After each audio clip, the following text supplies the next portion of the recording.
இந்து மதம் இங்க இருக்க வரைக்கும் ஒரு அரை அடி சாமி சிலை இந்தியாவில் இருக்க வரைக்கும் இங்க கம்யூனிஸ்ட் வராது. உண்மையான தமிழனாக இருந்தால் இந்து மதத்தை விட்டு உடனடியாக வெளியேறுங்கள். இந்து மதத்தை விட்டு உடனடியாக வெளியேறுங்கள். 100 வருஷ கோயில் அடிச்சிருக்கேன். இதே டிஆர் பாலு சரஸ்வதி கோயில், லட்சுமி கோயில், இன்னொரு கோயில் என்ன சரஸ்வதி லட்சுமி, இன்னொரு கடவுள் பார்வதி கோயில். இந்த 3 கோயில நான் தான் இடிச்சேன். கடவுளுக்கு எதிரா இங்க ஒரு உண்டியல் இருக்கு இருக்கா? ஆமா.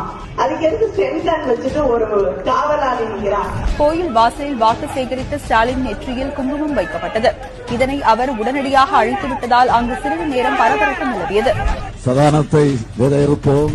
அவர்கள் ஒருத்தர் இருந்ததாகவோ, அவர் இன்ஜினியரிங் படித்ததாகவோ, அவர் ஒரு பிரிட்ஜை கட்டியதாகவோ சரித்திரம் இல்லை. புரோகிதர் சில மந்திரங்களை எல்லாம் எடுத்து சொல்லுவார். ஆனால் அதனுடைய உள்ளார்த்தத்தை கொஞ்சம் நினைச்சு பாத்தீங்கன்னா அவ்வளவு கேவலமான வகையிலே அந்த மந்திரங்கள் இருக்கும். கொசு, டெங்கு காய்ச்சல், மலேரியா, கொரோனா இதையெல்லாம் நம்ம எதிர்க்க கூடாது, ஒழித்து கட்ட வேண்டும். அப்படிதான் இந்த சனாதனம்.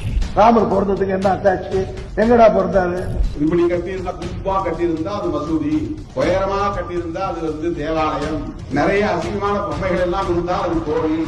ராமர் தடவியதால் அணிலுக்கு 3 கோடு இருக்கிறது என்று சொன்னால் சீதைக்கு எங்கேயுமே கோடு இல்லையே, ஒருவேளை அவர் சீதையை தடவவில்லையோ என்கின்ற ஒரு சந்தேகம் இருக்கிறது. இந்துவாக இருக்கிற வரை சூத்திரன், சூத்திரனாக இருக்கிற வரை நீ விபச்சாரியின் மகன். எத்தனை பேர் விபச்சாரி மகனாக இருக்க விரும்புகிறீர்கள்? ராமனின் செருப்பு தான் 14 ஆண்டு காலம் தேசத்தை ஆண்டதாக அவர்களின் புராணம் சொல்லுகிறது. செருப்பிலே சாணி முக்கி அடிக்கக்கூடிய அடி தினம் தினம் அவர்கள் மீது விழ வேண்டும். மகாபாரதம் முழுக்க முழுக்க விபச்சார ஏடு, அவ்வளவுதான்.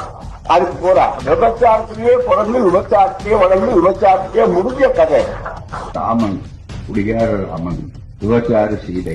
ஒரு விலை மாதவியின் வீட்டுக்கு ஒருத்தன் போறான். போகும்போது அங்க அந்த அம்மா கேக்குது, நீ பார்த்து நீங்க சைவமா வைணவமா அப்படின்னு கேக்குது. அவனுக்கு ஒண்ணும் புரியல. இல்ல சைவம்னா படுத்துக்கிறது, வைணவம்னா நின்னுங்கிறது. நின்னுங்கனா 5 படுத்தா 10, நின்னுங்கனா 5 படுத்தா 10.